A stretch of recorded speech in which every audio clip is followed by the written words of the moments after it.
ಸಿದ್ದರಾಮಯ್ಯ 5 ವರ್ಷ PM ಅಂತ ಹೇಳಿ ಮತ್ತೊಮ್ಮೆ ಸರ್ಟಿಫಿಕೇಟ್ ಕೊಟ್ಟಿದ್ದಾರೆ. ಮತ್ತೆ ಕದನ ಶುರು, ವಾರ್.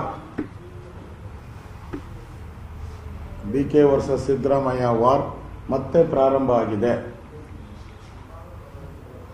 DK ಶಿವಕುಮಾರ್ ಸ್ಪಷ್ಟವಾಗಿ ಹೇಳಿದ್ದಾರೆ, ನಮ್ಗೆ ಯಾರು ಇನ್ಮೇಲೆ ರಾಹುಲ್ ಗಾಂಧಿ, ಸೋನಿಯಾ ಗಾಂಧಿ, ಪ್ರಿಯಾಂಕಾ ಅವರು ನಮಗೆ ಲೀಡರ್ ಅಲ್ಲ, ಯತೀಂದ್ರನೇ ನಮ್ಮ ಹೈಕಮಾಂಡ್ ಅಂತ ಹೇಳ್ಬಿಟ್ಟಿದ್ದಾರೆ. ಮುಗಿದೋಯ್ತು ಅಲ್ಲಿಗೆ. ಮತ್ತೆ ಯತೀಂದ್ರ ಅವರು 5 ವರ್ಷ ಅವರ ತಂದೆನೇ CM ಅಂತ ಹೇಳಿ ಮತ್ತೊಂದು ಬಾರಿ ವಿವಾದಕ್ಕೆ ಕಾರಣ ಆಗಿದ್ದಾರೆ. ಎಲ್ಲ ಶಾಸಕರು, ಎಲ್ಲ ಮಂತ್ರಿಗಳು ಏನು ಹೇಳ್ತಾ ಇದ್ದಾರೆ, ಹೈಕಮಾಂಡ್ ತೀರ್ಮಾನ ಅಂತ.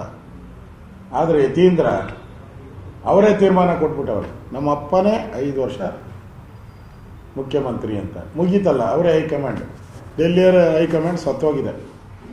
ಬೆಲೆ ಇಲ್ಲದ ಹೈಕಮಾಂಡ್, ಪವರ್ ಇಲ್ಲದ, ಪವರ್ಲೆಸ್ ಹೈಕಮಾಂಡ್, ಕಾಂಗ್ರೆಸ್ ಹೈಕಮಾಂಡ್. ಅದರಿಂದ ಇಲ್ಲಿ ಮತ್ತೆ ಕುರ್ಚಿ ಕಾಳಗ. ಇನ್ಮೇಲೆ ಪ್ರತಿನಿತ್ಯ ಅಸೆಂಬ್ಲಿ ಆಯ್ತಲ್ಲ, ಇನ್ಮೇಲೆ ಪ್ರತಿನಿತ್ಯ ಕುರ್ಚಿ ಕಾಳಗವನ್ನು ರಾಜ್ಯದ ಜನ ನೋಡಬೇಕು.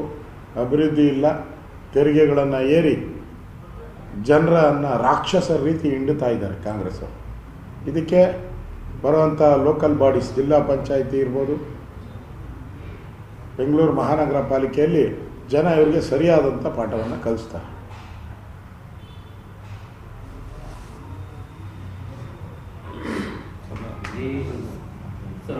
ಮೊನ್ನೆ ವಿಧಾನ ಪರಿಷತ್ ಸರ್, ಇದು ಸ್ಥಳೀಯ ಸಂಸ್ಥೆಗಳ ಎಲ್ಲ ಚುನಾವಣೆಗಳು ಕೂಡ ಇನ್ನು ಮುಂದೆ ಬ್ಯಾಲೆಟ್ ಅಲ್ಲಿ ಮಾಡ್ತೀವಿ ಅಂತ ನಿನ್ನೆ ತೀರ್ಮಾನ ತೆಗೆದುಕೊಂಡಿದ್ದಾರೆ. GBA ಚುನಾವಣೆ ಇತ್ತು, ಈಗ ಮುಂಬರುವ ZPTP ಈ ಚುನಾವಣೆ ಕೂಡ ರಾಜ್ಯದ ಎಲ್ಲ ಚುನಾವಣೆಗಳು ಬ್ಯಾಲೆಟ್ ಮೇಲೆ ಆಗುತ್ತೆ. ಈ ಕಾಂಗ್ರೆಸ್ ಪಾರ್ಟಿ ಒಂದು ರೀತಿ ತೊಗಲಕ್ಕಿದ್ದ, ಅವನು ಹಂಗೆ ಎಡಬಿಡಂಗಿ, ಅವನು ಇವರು ಒಂಥರ ಎಡಬಿಡಂಗಿ. ಎಲೆಕ್ಟ್ರಾನಿಕ್ ವೋಟಿಂಗ್ ಮಿಷಿನ್ ತಂದಿದ್ದೇನೆ, ಅಟಲ್ ಬಿಹಾರಿ ವಾಜಪೇಯಿ ತಂದ್ರ, ರಾಜೀವ್ ಗಾಂಧಿ ತಂದಿದ್ದು. ರಾಜೀವ್ ಗಾಂಧಿ ಮೇಲೇನೆ ನಂಬಿಕೆ ಕಳ್ಕೊಂಬಿಟ್ಟಿದ್ದೀರಾ ಅಂದ್ರೆ ಯಾಕೆ ತಂದ್ರಿ ಇವಾಗ?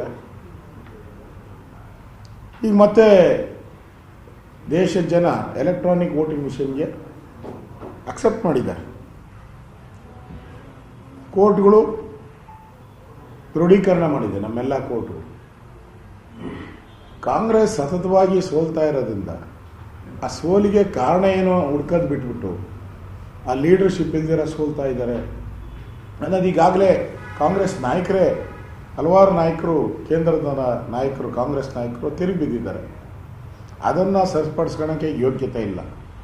ಈಗ ಮತ್ತೆ ಬ್ಯಾಲೆಟ್ ಪೇಪರು ಅಂದರೆ ಜನಕ್ಕೆ ಕನ್ಫ್ಯೂಸ್ ಮಾಡ್ತಾರೆ. ಮತ್ತು MLA ಎಲೆಕ್ಷನ್ನು, MP ಎಲೆಕ್ಷನ್ ಇವರೇನು ನಡೆಸಲ್ಲ, ಅದು ಕೇಂದ್ರದ ಚುನಾವಣೆ ಆಯೋಗ ನಡೆಸ. ಜನ ಒಂದು ಸಿಸ್ಟಮ್ಗೆ ಅಟ್ಯಾಚ್ ಆಗಿದ್ಮೇಲೆ ಮತ್ತೆ ಅದನ್ನು ಬದಲಾವಣೆ ಮಾಡಿದ್ರೆ ಈ ಥರ ತೊಗೊಳಕ್ಕಂತಾರೆ. ನಿಮ್ಮನ್ನು ಮೊದಲೇ ನಿಮಗೆ ಪಾಕಿಸ್ತಾನದ ಮೇಲೆ ಪ್ರೀತಿ ಜಾಸ್ತಿ, ಈ ಥರ ಆಡ್ತಾ ಇದ್ರೆ ಈ ತೊಗೊಳಕ್ಕೆ ನಿಮ್ಮ ಗುರು ಆಗೋತಾರೆ, ಲಾಸ್ಟಿಗೆ ನಿಮ್ಮ ದೇವರಾಗೋತಾರೆ ತೊಗೊಳಕ್ಕೆ. ಈ ಥರ ಆಟ ಆಡೋದನ್ನ ಬಿಟ್ಬಿಡಿ. ನಿಮಗೆ ಸೋಲಕ್ಕೆ ಏನು ಕಾರಣ ಫಸ್ಟ್ ಹುಡ್ಕೊಳ್ಳಿ. ನಿಮ್ಮ ಮನೆತನದ ಹೆಸರಿದೆಯಲ್ಲ ಅವ್ರನ್ನೆಲ್ಲ ಬಿಟ್ಟು ಹೊಸದಕ್ಕೆ ನಾಯಕತ್ವ ಕೊಡಿ. ಅವಾಗ ಸೋಲು ಗೆಲುವಿಗೆ ಏನಾದ್ರೂ ಚರ್ಚೆ ನಡೀತದೆ. ನಿಮ್ಮ ಮನೆತನ ಎಲ್ಲರೂ ಅಧ್ಯಕ್ಷ ಸುಮ್ಮನೆ ಹೆಸರಿಗೆ ಮಾತ್ರ ಖರ್ಗೆ, ಇನ್ನು ಅಪೋಸಿಷನ್ ಲೀಡ್ರು ನೀವೇ. CWC ಅದೂ ಸೋನಿಯಾ ಗಾಂಧಿಯವರೇ ಎಲ್ಲ ಹೇಳ್ದಂಗೆ. ಈಗ ಪ್ರಿಯಾಂಕಾ ಜನರಲ್ ಸೆಕ್ರೆಟರಿ ಏನೋ ಆಲ್ ಇಂಡಿಯಾ. ಯಾವ ಪೋಸ್ಟ್ ಕೊಡಿಸಿದ್ದೀರ ಬೇರೆಯವ್ರಿಗೆ? ಎಲ್ಲ ನಿಮ್ಮ ಮನೆಯಲ್ಲೇ ತೀರ್ಮಾನ, ಕಾಂಗ್ರೆಸ್ ಮನೆಯಲ್ಲೇ ತೀರ್ಮಾನ. ಎಲ್ಲ ಮಾಡೋದು ಅನಾಚಾರ, ಮನೆ ಮುಂದೆ ಬೃಂದಾವನ ಅನ್ನೋ ರೀತಿ ಕಾಂಗ್ರೆಸ್ ಪಾರ್ಟಿನ ಇವತ್ತು ಹಾಳು ಮಾಡಿರೋದೇ ಅವ್ರ ಮನೆತನ. ಸಚಿವ ಸಂಪುಟ ಸಭೆಯಲ್ಲಿ ಸೋಷಿಯಲ್ ಮೀಡಿಯಾದಲ್ಲಿ ದ್ವೇಷ ಭಾಷಣ ಮಾಡುವಂತಹ ಸಂದೇಶ, ಟ್ವೀಟ್ಗಳು, ಈ ಥರ ಪೋಸ್ಟ್ಗಳನ್ನು ಪತ್ತೆ ಮಾಡೋದಕ್ಕೆ ಮತ್ತು ನಿಯಂತ್ರಣ ಮಾಡೋದಕ್ಕೆ 67 ಕೋಟಿ ರೂಪಾಯಿಯಲ್ಲಿ AI ತಂತ್ರಾಂಶ ಸಾಫ್ಟ್ವೇರ್ ಅನ್ನು ಖರೀದಿ ಮಾಡೋದಕ್ಕೆ ತೀರ್ಮಾನ ಮಾಡಿದೆ ಸರ್. 67 ಕೋಟಿ ರೂಪಾಯಿ. ಒಂದು ಕಡೆ ರಾಜ್ಯದ ಅಭಿವೃದ್ಧಿಗೆ ಹಣ ಇಲ್ಲ, ಸಂಬಳ ಇಲ್ಲದೆ ಆತ್ಮಹತ್ಯೆ. ಇವತ್ತು ಬೀದರ್ ಒಬ್ಬ ಫಾರೆಸ್ಟ್ ನೌಕರ ಆತ್ಮಹತ್ಯೆ ಮಾಡ್ಕೊಂಡಿದ್ದಾರೆ ಅಂತ ಸುದ್ದಿ ಬಂದಿದೆ ಇವತ್ತು ಕೂಡ. ಇವ್ರಿಗೆ 67 ಕೋಟಿ ಕೊಟ್ಟು ಕಾಂಗ್ರೆಸ್ ಅವ್ರನ್ನ ಬೈತಾ ಇದ್ದಾರಲ್ಲ, ಅವ್ರನ್ನ ಹಿಡಿಯೋಕ್ಕೆ, ಕಾಂಗ್ರೆಸ್ ಅವ್ರನ್ನ ಬೈತಾ ಇರೋರು, ಸರ್ಕಾರವನ್ನು ಬೈತಾ ಇರೋರನ್ನ ಹಿಡಿಯೋಕ್ಕೆ ನೀವು ಸರ್ಕಾರದ ಹಣ 67 ಖರ್ಚು ಮಾಡ್ತೀರಂದರೆ ಇದಕ್ಕಿಂತ ನಾಚಿಕೆ ಅಡಿನ ಕೆಲಸ ಏನೂ ಇಲ್ಲ. ನ್ಯಾಯವಾಗಿ ನೀವು ಬಿಲ್ ತಂದು ವಿಧಾನಸಭೆಯಲ್ಲಿ ಚರ್ಚೆ ಮಾಡೋಕ್ಕೆ ಸರಿಯಾದ ಅವಕಾಶ ಕೊಟ್ಟಿದ್ದರೆ ಅಲ್ಲೇ ತೀರ್ಮಾನ ಆಗೋದು. ಅದು ಬಿಟ್ಟು ಈ ಥರ ದುಂದುವೆಚ್ಚ ಮಾಡಿ ರಾಜ್ಯದ ಟ್ಯಾಕ್ಸ್ ಪೇಯರ್ಸ್ ಹಣಕ್ಕೆ ದ್ರೋಹ ಬಗಿತಾ ಇದ್ದೀರಾ. ರಾಜ್ಯದ ಜನ ನಿಮ್ಗೆ ಕ್ಷಮಿಸಲ್ಲ. ಸರ್, ತಿರುಪತಿ ಲಡ್ಡುಗೆ ಕಳಪೆ ತುಪ್ಪವನ್ನು ಬಳಸ್ತಾ ಇದ್ರು ಅನ್ನೋದು YSR ಕಾಂಗ್ರೆಸ್ ಮೇಲೆ ಅಪವಾದ ಬಂದಿದೆ. ಅಂದರೆ ಯಾವುದೇ ರೀತಿಯಾದಂಥ ಪರೀಕ್ಷೆ ಮಾಡದೇನೆ, ಗುಣಮಟ್ಟ ಪರಿಶೀಲನೆ ಮಾಡದೆ ತುಪ್ಪ ಬಳಸಿದ್ದಾರೆ. ಸೊ ಹೀಗಾಗಿ SIT ರಚನೆ ಮಾಡಿದ್ರು, ಅವರು ವರದಿ ಕೊಟ್ಟಿದ್ದಾರೆ. ಇದು ಒಂದು ಭಾರತೀಯರ ಶ್ರದ್ಧಾ ಕೇಂದ್ರ. ಹಿಂದೆ YSR ಕಾಂಗ್ರೆಸ್,